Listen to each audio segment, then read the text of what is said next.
সুপ্রিয় দর্শক, আসসালামু আলাইকুম। নিউজ 24 এর এখনকার আপডেট সংবাদে আপনাদেরকে স্বাগতম। প্রথমেই জানিয়ে দিচ্ছি সংবাদ শিরোনাম। আগামী নির্বাচনে অংশ নেবে আওয়ামী লীগ, যা জানালেন হানিফ। রিমান্ডে শেখ হাসিনার বিষয়ে যা জানালেন আনিসুল হক। রিমান্ডে অসুস্থ সাবেক রেলমন্ত্রীকে আনা হলো ঢামেকে। চট্টগ্রাম কলেজে শিবির ছাত্রদল সংঘর্ষ, আহত 5। শেখ হাসিনার জন্য নিজামুদ্দিন আউলিয়ার দরগাহে দোয়া করান শামীম ওসমান। একই স্থানে পাল্টাপাল্টি সমাবেশ, 144 ধারা দিল প্রশাসন। আজ জাতিসংঘ সাধারণ পরিষদে বাংলায় ভাষণ দেবেন ডক্টর ইউনূস। এতক্ষণ শুনছিলেন সংবাদ শিরোনাম। পুরো খবর পেতে ভিডিওটি শেষ পর্যন্ত দেখুন। সর্বশেষ সংবাদ পেতে চ্যানেলটি সাবস্ক্রাইব করুন। এবার বিস্তারিত। আগামী নির্বাচনে অংশ নেবে আওয়ামী লীগ, যা জানালেন হানিফ।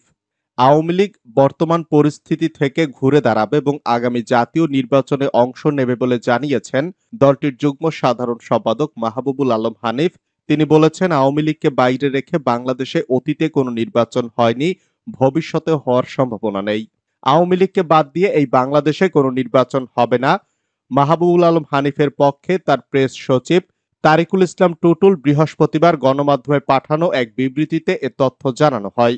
আওয়ামী লীগ ছাড়াও আগামী জাতীয় নির্বাচন গ্রহণযোগ্য হবে। সাম্প্রতিক সময়ে নির্বাচন ব্যবস্থা সংস্কার কমিশনের প্রধান বদিউল আলম মজুমদারের দেওয়া এই বক্তব্যের জবাবে এমন মন্তব্য দেন হানিফ। হানিফ আরো বলেন, অন্তর্বর্তীকালীন সরকার আওয়ামী লীগের মতো ঐতিহ্যবাহী প্রাচীন ও বৃহৎ রাজনৈতিক দলকে নির্বাচন রাজনীতি থেকে দূরে রাখার যে হীন প্রচেষ্টা চালাচ্ছে, এর তীব্র নিন্দা ও প্রতিবাদ জানাচ্ছি এবং এ ধরনের অপতৎপরতা থেকে দূরে থাকার জন্য আহ্বান জানাচ্ছি। আওয়ামী লীগের অন্যতম যুগ্ম সম্পাদক বলেন, নির্বাচন কমিশন সংস্কারের প্রধান হিসাবে বদিউল আলম মজুমদার গণতন্ত্রের কথা বলছেন, আবার আওয়ামী লীগের মতো ঐতিহ্যবাহী বৃহৎ শক্তিশালী রাজনৈতিক দল, যে দলের নেতৃত্বে দেশ স্বাধীন হয়েছে, দেশের উন্নয়ন অগ্রযাত্রা মর্যাদা যে দলের হাত ধরে, সেই দলকে নির্বাচনের বাইরে রেখে নির্বাচনের কথা বলেছেন, যেটা একেবারেই অগ্রহণযোগ্য এবং অযৌক্তিক। হানিফ উল্লেখ করেন, আইয়ুব খানের শাসনামল থেকে শুরু করে প্রতিটি নির্বাচনে আওয়ামী লীগ অংশ নিয়ে জনগণের প্রতিনিধিত্ব করেছে। আওয়ামী লীগ এই দেশের মাটি ও মানুষের দল। আওয়ামী লীগের শিকড় এই বাংলার মাটির অনেক গভীরে। রিমান্ডে শেখ হাসিনার বিষয়ে যা জানালেন আনিসুল হক। সাবেক আইনমন্ত্রী আনিসুল হক বলেছেন, আমি শেখ হাসিনাকে আইনগত বিষয়ে অনেক কথা বলতাম, কিন্তু তিনি এক কান দিয়ে শুনতেন, অন্য কান দিয়ে বের করে দিতেন। ডিবি কার্যালয়ের রিমান্ডে এসব তথ্য জানিয়েছেন তিনি। ডিবি কর্মকর্তাদের কাছে নিজেকে নির্দোষ দাবি করেন সাবেক আইনমন্ত্রী। তিনি বলেন, সবকিছুর জন্য সাবেক প্রধানমন্ত্রী শেখ হাসিনা এবং তার মন্ত্রিসভার কয়েকজন সদস্য দায়ী। আমি তাকে মাঝে মধ্যেই আইনগত বিভিন্ন বিষয় ব্যাখ্যা দিতাম, কিন্তু তিনি এক কান দিয়ে শুনতেন, অন্য কান দিয়ে বের করে দিতেন। তিনি সব সময় ছিলেন নিজের সিদ্ধান্তে অটল। জিজ্ঞাসাবাদে তদন্ত কর্মকর্তা আনিসুল হককে প্রশ্ন করেন, 2018 সালে যখন কোটা সংস্কার আন্দোলন হয়, তখন ছাত্ররা সব কোটা বাতিল চায়নি, তারা সংস্কার চেয়েছে, কিন্তু আপনারা কোটা বাতিল করে দিলেন কেন? জবাবে সাবেক আইনমন্ত্রী বলেন, এসব হয়েছে শুধু প্রধানমন্ত্রীর রাগ এবং এক গুমের কারণে।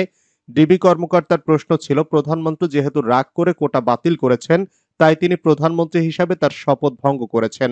এটা দেখিয়েই তো আপনি আইনমন্ত্রী হিসাবে পদত্যাগ করতে পারতেন। এ সময় আনিসুল হক বলেন, শেখ হাসিনার বাইরে যাওয়ার কোনো সুযোগ ছিল না। আপনারা যেমন ঊর্ধ্বতন কর্তৃপক্ষের আদেশ মানতে বাধ্য, আমরা তেমন শেখ হাসিনার আদেশ মানতে বাধ্য ছিলাম। ডিবি কর্মকর্তা প্রশ্ন ছুড়ে বলেন, আপনারা যারা উপদেষ্টা, মন্ত্রিপরিষদ সদস্য ও নেতা ছিলেন, তারা শেখ হাসিনাকে বোঝাতে পারেননি? আপনারা যদি সবাই শেখ হাসিনাকে সঠিক বার্তা দিতেন, তাহলে তিনি নিশ্চয়ই বুঝতেন। তারপরও আপনাদের কথা না শুনলে আপনারা কয়েকজন পদত্যাগ করতেন। আনিসুল হক বলেন, আপনারা জানেন না শেখ হাসিনা কত বড় একরোখা মানুষ।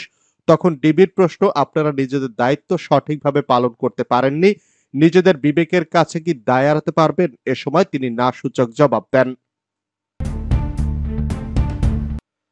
রিমান্ডে অসুস্থ সাবেক রেলমন্ত্রীকে আনা হলো ঢামেকে। সাবেক রেলমন্ত্রী নুরুল ইসলাম সুজনকে অসুস্থ অবস্থায় ঢাকা মেডিকেল কলেজ হাসপাতালে নিয়ে আসা হয়েছে। মঙ্গলবার বিকেল 4:50 তাকে হাসপাতালে নিয়ে আসে পুলিশ। এ তথ্য নিশ্চিত করেন ঢামেক হাসপাতাল পুলিশ ফাঁড়ির ইনচার্জ পরিদর্শক মোহাম্মদ ফারুক। পুলিশ ও হাসপাতাল সূত্র জানায়, সাবেক রেলমন্ত্রী অ্যাডভোকেট নুরুল ইসলাম সুজনকে অসুস্থ বোধ করায় প্রিজন ভ্যানে করে ঢামেক হাসপাতালে আনা হয়। হাসপাতালের জরুরি বিভাগে চিকিৎসা নিচ্ছেন।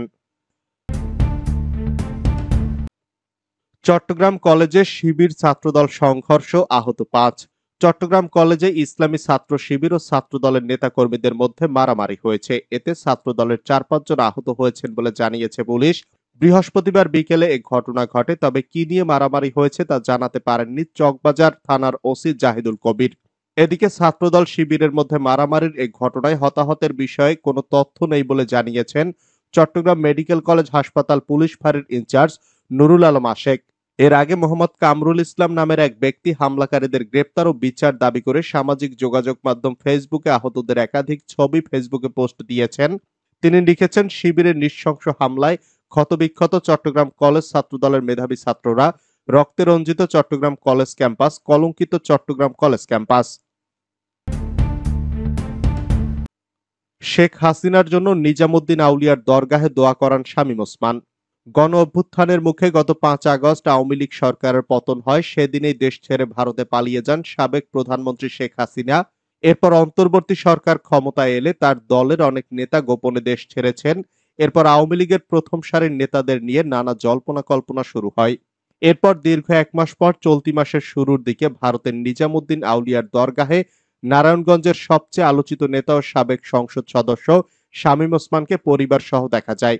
ভারতের একটি বিশ্ববিদ্যালয় থেকে সদ্য স্নাতকোত্তর চূড়ান্ত পরীক্ষা শেষ করে ঘুরতে গিয়ে বাংলাদেশের মনিরুল হক দিল্লির নিজামুদ্দিন আউলিয়ার দরগাহে তাকে দেখতে পান। মনিরুল হক জানান, শেখ হাসিনার জন্য নিজামুদ্দিন আউলিয়ার দরগাহে দোয়া করান শামীম ওসমান। সে সময় তার পরিবারের কয়েকজন সদস্যও ছিলেন। একই স্থানে পাল্টাপাল্টি সমাবেশ, ১৪৪ ধারা দিল প্রশাসন। হবিগঞ্জের শায়েস্তাগঞ্জ রেলওয়ে পার্কিংয়ে ৪ দিনের জন্য ১৪৪ ধারা জারি করা হয়েছে। দুটি ধর্মীয় সংগঠনের মুখোমুখি অবস্থানের কারণে শায়েস্তাগঞ্জ উপজেলা নির্বাহী অফিসার ও নির্বাহী ম্যাজিস্ট্রেট ফারজানা আক্তার মিতা ২৬ সেপ্টেম্বর এ আইন জারি করেন। শায়েস্তাগঞ্জ আহলে সুন্নাত উলামা পরিষদ ২৮ সেপ্টেম্বর থেকে সিরান নবী সাল্লাল্লাহু আলাইহি সাল্লাম মাহফিলের প্রস্তুতি নেয়। একই স্থানে একই তারিখে ঈদে মিলাদুন্নবী আয়োজনের ঘোষণা দেয় দক্ষিণ হবিগঞ্জ আহলে সুন্নাত ঐক্য পরিষদ। বিষয়টি সমাধানে রাজনৈতিক নেতাদের উপস্থিতিতে উভয় পক্ষের সঙ্গে বৈঠক করেন উপজেলা নির্বাহী অফিসার, কিন্তু উভয় পক্ষ অনুষ্ঠান করার ব্যাপারে অনড় থাকে। এতে ২৬ সেপ্টেম্বর থেকে ২৯ সেপ্টেম্বর পর্যন্ত শায়েস্তাগঞ্জ রেলওয়ে পার্কিংয়ে সব ধরনের সভা সমাবেশ নিষিদ্ধ করে ১৪৪ ধারা জারি করেন নির্বাহী ম্যাজিস্ট্রেট ফারজানা। আজ জাতিসংঘ সাধারণ পরিষদে বাংলায় ভাষণ দেবেন ডক্টর ইউনূস। জাতিসংঘ সাধারণ পরিষদের ৭৯তম অধিবেশনে বাংলায় ভাষণ দেবেন অন্তর্বর্তীকালীন সরকারের প্রধান উপদেষ্টা ডক্টর মোহাম্মদ ইউনূস। শুক্রবার নিউ ইয়র্কের স্থানীয় সময় সকাল ১০টায় জাতিসংঘ সদর দপ্তরের জেনারেল অ্যাসেম্বলি হলে ভাষণ দেওয়ার কথা রয়েছে। ভাষণে কি প্রেক্ষাপটে অন্তর্বর্তী সরকারের প্রধান উপদেষ্টার দায়িত্ব নিয়েছেন, রাষ্ট্র সংস্কারে কি কি উদ্যোগ নিয়েছেন সেগুলো তুলে ধরবেন তিনি। এছাড়াও রোহিঙ্গা সংকট, ফিলিস্তিনে গণহত্যা এবং রাশিয়া ইউক্রেন যুদ্ধ অনতিবিলম্বে বন্ধে বিশ্ববাসীর সহযোগিতা ও সহায়তা চাইবেন তিনি। সরকারের অন্তর্ভুক্তিমূলক অর্থনৈতিক উন্নয়ন ও অন্যান্য বৈশ্বিক আঞ্চলিক বিষয় ও জলবায়ু পরিবর্তন সহ বিভিন্ন বিষয় তুলে ধরবেন তার ভাষণে। বিশ্ববাসীর কাছে ছাত্র জনতার গণ অভ্যুত্থানের পর নতুন বাংলাদেশে গঠনের সহায়তা, ভবিষ্যতে জনভিত্তিক কল্যাণমুখী ও জনস্বার্থে নিবেদিত একটি রাষ্ট্র ব্যবস্থা গড়ে তোলার দৃঢ় প্রত্যয় ও রাষ্ট্র কাঠামো ও প্রতিষ্ঠানগুলোর রূপান্তরের এক নতুন সম্ভাবনার দ্বার উন্মোচনের রূপরেখা তুলে ধরবেন। কাউকে পিছিয়ে রাখা নয়, বর্তমান ও ভবিষ্যৎ প্রজন্মের জন্য শান্তি, টেকসই উন্নয়ন এবং মানব মর্যাদার অগ্রগতিতে একসঙ্গে কাজ করে সামনে রেখেই জাতিসংঘের সাধারণ পরিষদের ৭৯তম অধিবেশনের এবারের বিতর্কের মূল প্রতিপাদ্য ঠিক হয়েছে।